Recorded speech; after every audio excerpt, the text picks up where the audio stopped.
aller contrôler les boulangers, là, c'est un signal fort pour nous. C'est pour dire que nous ne sommes pas là pour protéger aucun boulanger. Nous sommes des Sénégalais, nous sommes des croyants. Je pense que sans même qu'on puisse vous le dire, on doit respecter les poids. Mais nous avons constaté sur le terrain, parce que nous avons de l'expérience par rapport au terrain, ce qu'on voit sur le terrain, malheureusement, les autorités ne contrôlent pas. Vous voyez sur le terrain des boulangers qui affichent au niveau de la boulangerie, aujourd'hui à 150 francs, il dit, moi, je vends à 125 francs. Si quelqu'un vend ce prix-là, ça c'est qu'il est en train de faire autre chose. Ça veut dire que pour nous, le pain, c'est de la science, c'est une matière vivante. Pour faire du pain, il faut de la farine, de l'eau et des améliorants. En moyenne, vous avez une pâte de 88 000 grammes que vous devez diviser en X grammes, à 260 grammes pour avoir X pain dans un sac de farine. Si quelqu'un dit qu'il peut avoir plus de 280 pains, 289 pains dans un sac de farine de 50 kg avec le poids de 200 grammes, il est en train de voler le consommateur. C'est ça que nous dénonçons. Donc, des fois dans des réunions, je suis écœuré quand j'entends même des agents du ministère du Commerce nous dire non, non, vous avez parfois, les boulangers, eux me disent qu'ils sont à 325 baguettes. Nous leur répondons, ces gens-là sont en train de voler. C'est à vous de les contrôler. C'est pourquoi nous avons dit, si nous acceptons cela, il faudrait qu'on évite une concurrence entre ces boulangers-là. Il faudrait que le respect du poids soit une mesure très importante.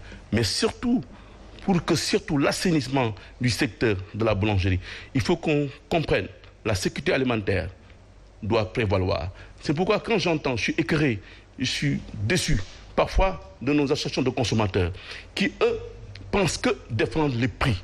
Or, il y a beaucoup de choses à défendre sur la qualité, sur les aspects nutritionnels, sur le respect des mesures d'hygiène. Combien de consommateurs achètent du pain et trouvent... Voilà ce combat que je les invite à venir. Voilà le combat de la Fédération nationale des boulangers du Sénégal. Combien de millions qu'on a investi avec la minoterie? Pourquoi? Pour sensibiliser les Sénégalais au respect de cette réglementation. Mais malheureusement, dans ce pays, on met des lois et des décrets et on ne l'applique pas. Oui, mais à qui la faute quand il y a des boulangers qui s'installent, qui ne respectent pas les normes basiques pour fabriquer du pain? Quand vous entrez dans une boulangerie ou à l'arrière de la boulangerie, vous n'avez plus du tout envie de consommer ce pain. Et ça, il y en a foison ici à Dakar et à l'intérieur du pays, on n'en parle pas. Mais c'est ça l'intérêt de la réglementation. Vous savez ce que la réglementation dit. Il faut quand même que vous compreniez la réglementation. La réglementation est open. Il a dit d'abord, pour l'ouverture de boulangerie. Pour ouvrir une boulangerie, il faut avoir un agrément, il faut avoir normé. Même les normes d'incendie ont été régulées. Mais c'est qu'est-ce qu'on trouve? Les gens ouvrent des couches jusqu'à présent, de n'importe quoi, sans autorisation. Et mieux encore, ce qui est grave, c'est même ces mêmes autorités-là qui donnent l'autorisation à ces boulangers d'ouvrir en face d'une autre boulanger. Et nous prenons notre responsabilité de porter plainte avec des huissiers. Une autorité territoriale insiste à ce que ces boulangeries ouvrent. C'est pourquoi j'en profite de cette occasion pour dire à cette administration territoriale de certaines localités, de ce département, ils sont en train d'autoriser des ouvertures de boulangeries dans l'illégalité. Si toutefois que les gouverneurs ne réagissent pas, nous allons porter l'affaire devant le tribunal parce que le décret nous le permet aujourd'hui de sanctionner, de dire basta. Vous savez, il est inacceptable qu'on puisse mettre des comités techniques du suivi du secteur de la boulangerie et ces mêmes personnes qui devaient nous encadrer nous permettent de dire des choses, de faire des choses qui ne sont pas aux normes. Combien de boulangeries sont ouvertes actuellement sans autorisation? Vous posez la question. Ça, c'est un problème. Pourquoi ces associations de consommateurs ne parlent pas de ça? Pourquoi?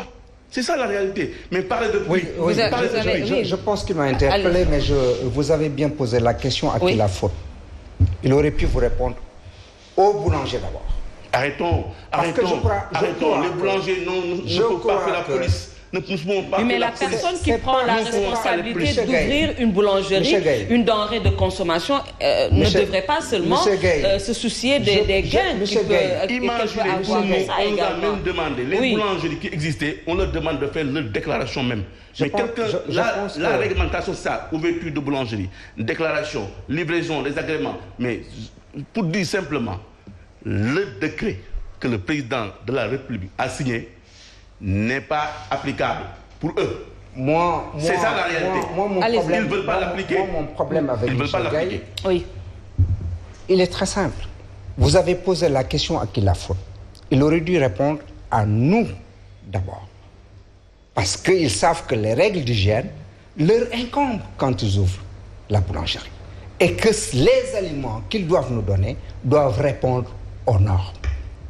Pourquoi, M. Gaye, vous ne sensibilisez pas vos membres pour qu'au moins... Mais je comprends combien de fois on a fait ça? Non, mais je comprends combien de fois vous avez financé les promotions? Je comprends parfaitement parce que les gens ont bon dos quand ils ne sont pas là. Mais pour la déclaration, M. Gaye, mais vous avez traîné vous-même les pieds pour déclarer votre boulangerie. Maintenant, les gens qui sont derrière... Arrêtez. Non, mais M. Gaye, laissez-le terminer. Laissez-le terminer. Oui, mais vous aurez la latitude de répondre. Allez-y, M. Cissé. Moi, je crois que... Mais laissez-le terminer, s'il vous plaît. Laissez-le terminer, s'il vous plaît. Il y a une réglementation, excusez-moi. Allez-y. Il y a une réglementation qui a été mise en œuvre. Mais ce sont eux qui ont bafoué la réglementation. Pourquoi ils l'ont bafoué? Et quand il dit que le pain ne doit pas être à la boutique, c'est pas vrai. Le décret dit que le pain peut être vendu à la boutique sous certaines conditions. Vous le savez. Quelles conditions? Il faut donner, justement, c'est que vous biaisez l'information. Quand je dis sous certaines conditions, vous avez souri en disant oui, exact.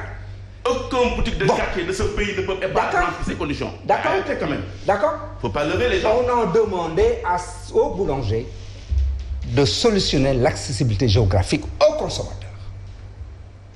On ne peut pas nous contraindre à aller à la boulangerie. Si la boulangerie, il faut faire des kilomètres pour y accéder. Parfois même, quand vous envoyez à 6 h du matin, ils ne sont pas ouverts, ils ne sont pas prêts. Quand vous arrivez à 11 h du soir, ils ne sont pas là.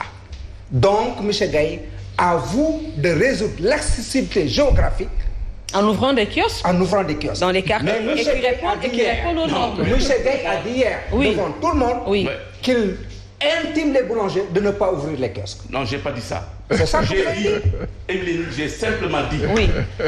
Il incombe à l'État du Sénégal de veiller à l'application de ce décret en empêchant l'ouverture, la vente du pain au niveau des boutiques. Aucune boutique de quartier de ce pays ne remplit les conditions. Mais faudrait-il qu'il y ait assez de kiosques pour que les boutiques ne vendent pas du pain? Il y a beaucoup d'exemples. Oui. Il me parle des exceptions. Nous ouvrons à 5 h du matin, nous ouvrons à 5 h du matin. Oui, mais c'est un problème.